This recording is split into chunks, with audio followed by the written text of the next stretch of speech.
Hey everyone, 12V power can be really scary due to all of the melting stories that exist on the internet, but in general there's two ways of actually powering your high-end GPU. You could either use the included Squid adapter to get 12V power from 8-pin power, or you can use the native PSU cable, which gives you 12V power. But which should you do and which is safest? Well, to answer that question I've done loads of different research, and I've also spoken to all of these different tech companies to see what they recommend you and I actually do. And the conclusion is, it depends, unfortunately, which I know is everyone's least favourite answer, but to be honest, that is the best answer because there are a few considerations you need to be aware of, as I'll discuss throughout this video, so you can make your mind up for yourself. And firstly, I wanted to quickly recap on the background of everything because it'll touch on some key points that I make later. So if you go back 9 or 10 years ago, you had a card like the GTX 1080 that consumed around 180 watts at peak, and then you zoom forward to 2025 and you've got the RTX 5080, which uses 380 watts. In other words, modern graphics cards are using substantially more power than they used to, 10 years ago, and that presents a problem because the 8-pin power cable can supply anywhere from 150 watts of power to 288 watts of power, and that presents a problem for companies like NVIDIA who want to make cards like the RTX 5090 that can consume 600 watts of power. And because of that inconsistency, NVIDIA worked with Intel to actually introduce the 12V power connector, which came in ATX 3.0 in time for the RTX 40 series. But either way, that brings us to the here and now, which is that you've got two main ways of actually powering your GPU. Which is best? That's what I'm going to talk about in this video, and I'm going to start off talking about the pros and cons of both of these,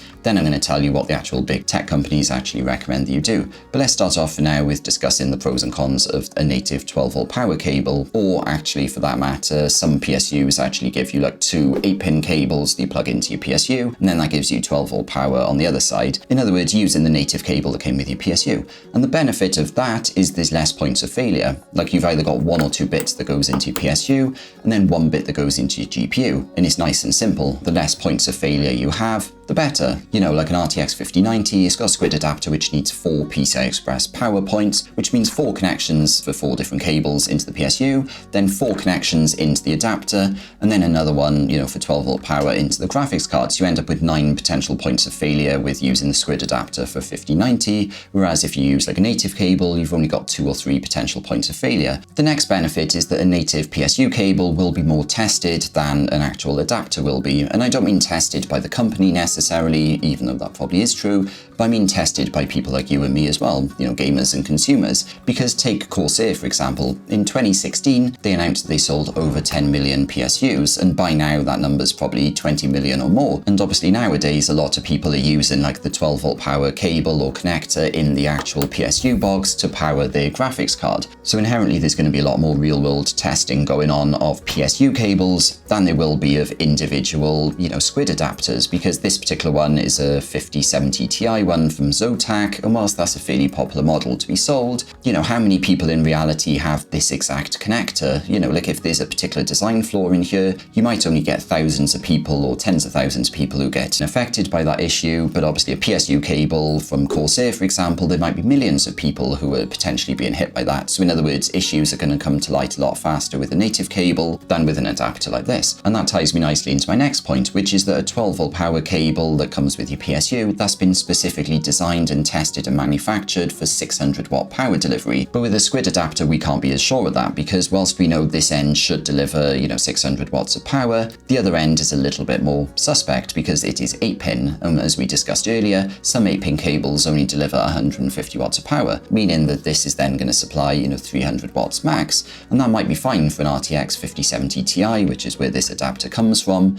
But the point is, things are a little bit more all over the place with 8-pin than they are with 12V power. That's the whole point of why Intel and NVIDIA bought out 12V power in the first place, is it was more consistent, or in theory it was going to be more consistent than the 8-pin was. And now we come to the actual flaws of using a native 12V power cable. And the first thing you'll notice if you've ever held one of these in your hand is just how teeny tiny everything is. That might not be the technical term, but the actual connector is really, really small. Like if I put the 8-pin connector side by side with the 12V power one, you can see there's a complete size difference and everything else. And in this case, I think the size does matter quite a lot, because the individual wires as well are small, the connector is small, and when you've got 600 watts of power flowing through here, potentially for many hours at a time, if you're gaming or working, for example, then, this just seems like a bit of a risk compared to this, which I'll talk about more later, but compared to this, which just feels a bit bigger and sturdier. The next thing is that this is newer. 12 volt power native cable has been around for a few years, whereas 8-pin has been around for a few decades, or at least 2 decades, I think. And the problem with anything that's relatively new is that problems can take a few years to emerge. Like the RTX 50 series, the 5090 drawing 600 watts,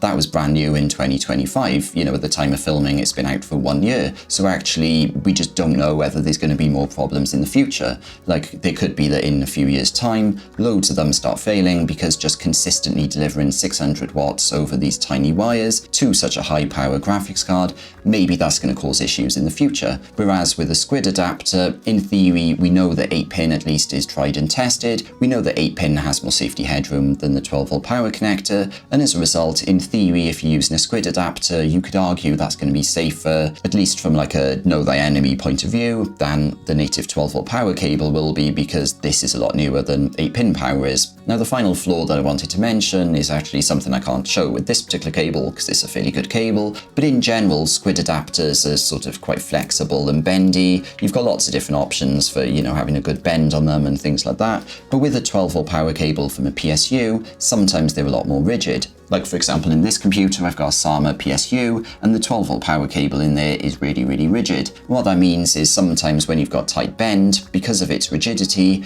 you've actually got less scope for actually bending things, and that then can place a bit more pressure on the actual connectors. But obviously, this varies a lot. Like, in general, Squid adapters are all really flexible. I think every single one I've seen is really flexible, but some PSU cables, they have these individually braided one, and then they're really flexible as well. So yeah, this particular point will vary depending on which PSU you have, and you can always look at pictures of the PSU wires before buying a particular PSU. So anyway, that's the pros and cons of this, and now we can touch on the Squid adapter ones. And the most obvious advantage of a Squid adapter is that not everyone's going to have an ATX 3.0 or 3.1 power supply unit, and as a result, you might need to use this particular Squid adapter because you've got no other choice other than changing your PSU. But if you've got a really high-end, 1600 watt ATX 2.1 PSU that you bought like 3 or 4 years ago, that's still going to be absolutely fine. So you really don't have any other option than using the Squid adapter, so that's a clear benefit of this. The next advantage of this is that 8-pin, as I've already mentioned, 8-pin actually has more safety headroom than the 12 volt power cable, and as a result, if you use the Squid adapter,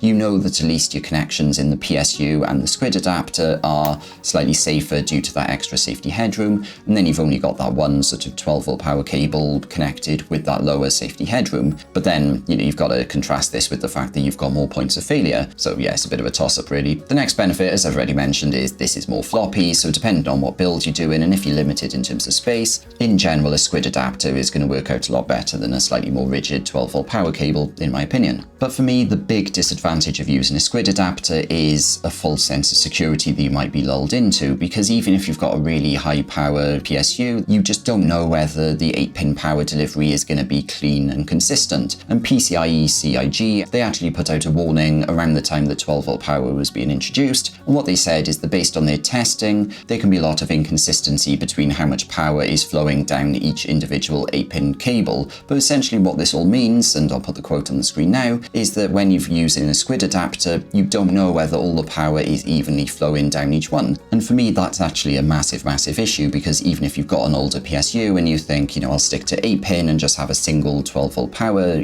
connection, because that's going to be safer and have more safety headroom, you can't guarantee that. So just like you don't always have load balancing on 12 volt power cables, you also don't have it with 8-pin cables anyway. So for me, that's actually quite a telling point. But next I wanted to dive into what the big tech companies actually said when I spoke to them. So I emailed 11 different companies and 9 got back to me. ASUS were first out the gate, saying that the included Squid adapter is best to use. Gainward then had no real opinion, just use whatever you want, basically. And then a few hours later, Pallet said the exact same thing to me. And it turns out they're the same company, so that kind of tracks. On to Gigabyte, who strongly recommend using the included Squid adapter, since this has apparently been tested more. That contradicts one of my earlier theories, I guess. MSI also agreed with this, meaning that some of the biggest manufacturers, Gigabyte, ASUS, and now MSI, all say to use the Squid adapter. This compares to Sapphire, who sat on the fence though. But credit to Silverstone, they gave us our first ever vote for using the native 12V power cable. Go Silverstone! But yeah, Thermaltake also sat on the fence, basically saying it's personal preference. And finally, Zotac said to use the PSU cable if possible, since the adapter is more for legacy PSUs. So in summary, as you can see, it's kind of a mixed bag of results. Some companies strongly recommend using the GPU adapter, others strongly recommend the native cable, and others strongly didn't have an opinion, I suppose. And for most of this video I've sat on the fence, I've just diplomatically stated the pros and cons of a native cable versus a Squid adapter,